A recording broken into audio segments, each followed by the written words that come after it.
Aquí estamos en una mini central de frío de media temperatura, la cual vamos a almacenar el refrigerante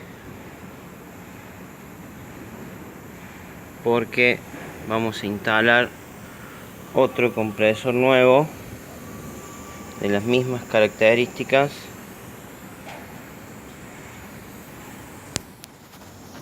de backup.